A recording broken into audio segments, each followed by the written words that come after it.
மற்றும் ஒரு முக்கிய செய்தி, துரோகம் எங்களுக்கு புதிதல்ல என திமுக எம்பி டி.ஆர். பாலு தெரிவித்திருக்கிறார். தோல்வி எங்களுக்கு புதிதல்ல, துரோகம் எங்களுக்கு புதிதல்ல என திமுக எம்பி டி.ஆர். பாலு தெரிவித்திருக்கிறார். காங்கிரஸ் கட்சியே தயங்கிய போதும் கூட ராகுலை பிரதமர் வேட்பாளராக முன்மொழிந்தவர் மு.க. ஸ்டாலின் என்றும் அவர் தெரிவித்திருக்கிறார். கூடுதல் விவரங்களை செய்தியாளர் செலினா வழங்க கேட்கலாம். செலினா, தாவேகாவுக்கு காங்கிரஸ் ஆதரவு தெரிவித்துள்ள நிலையில் இதுகுறித்து திமுக மக்களவை குழு தலைவர் டி.ஆர். பாலு என்ன தெரிவித்திருக்கிறார்? விவரங்கள். அதாவது சட்டமன்ற தேர்தல் முடிவுக்கு பின்னதாக திமுக கூட்டணியிலிருந்து விலகி காங்கிரஸ் தாவேகாவுடன் கூட்டணி என்பது வைத்திருக்கிறது. இந்த நிலையில்தான் திமுக பொருளாளர் டி.ஆர். பாலு தற்பொழுது அறிக்கை ஒன்றை வெளியிட்டிருக்கிறார்.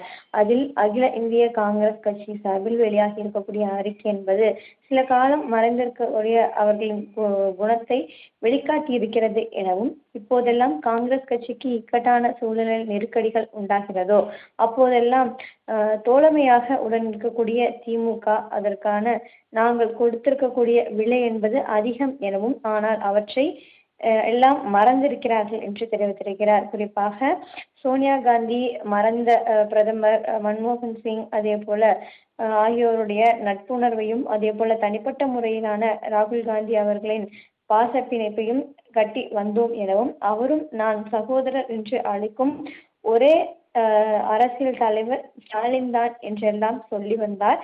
ஆனால் இவையெல்லாம் மறந்து விட்டதாக காங்கிரஸ் கூறியிருப்பதை செய்திகளில் பார்க்கும்போது ஏனோ திகைப்பு ஏற்படவில்லை என்று தெரிவித்திருக்கிறார். மதசார்பற்ற முற்போக்கு கூட்டணியில் பெரும்பான்மை இடங்களை பெற்று தேர்தலை சந்தித்து கூட்டணி கட்சி தொண்டர்களின் உழைப்பால் வெற்றி பெற்ற 5 சட்டமன்ற உறுப்பினர்களின் பயணம் வைத்துக்கொண்டு அதனை எல்லாம் மறந்து வேறு அணிக்கு சென்றிருப்பதாகவும், ஏதோ பெரிய அரசியல் ராஜேந்திர முடிவை எடுத்திருப்பதாக காங்கிரஸ் கட்சி நினைக்கிறது எனவும், குறிப்பாக குறுக்கு வழியில் அதிகாரத்தை அடைய பாஜக பல மாநிலங்களை எது செய்கிறதோ அதையே காங்கிரஸ் கட்சி தற்பொழுது செய்திருக்கிறது என்று தெரிவித்திருக்கிறார். காங்கிரஸ் கட்சி யாரை வேண்டுமானாலும் ஆதரிக்கட்டும், ஆனால் அது அவர்களது விருப்ப உரிமை எனவும், அவர்களுக்கு வாக்களிக்க முயற்பது என்பது மக்களின் உண்மையாக இருப்பதே அரசியல் அறமாக இருக்கும் என்று தெரிவித்திருக்கிறார்.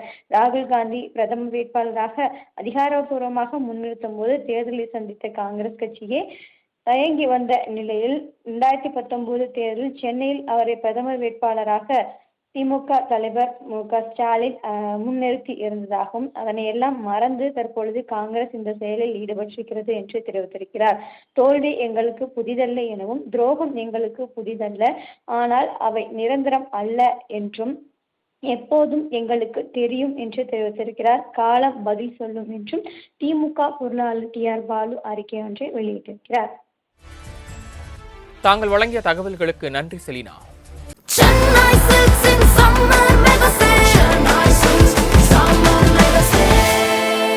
The Chennai Silks in Mega Summer Sale.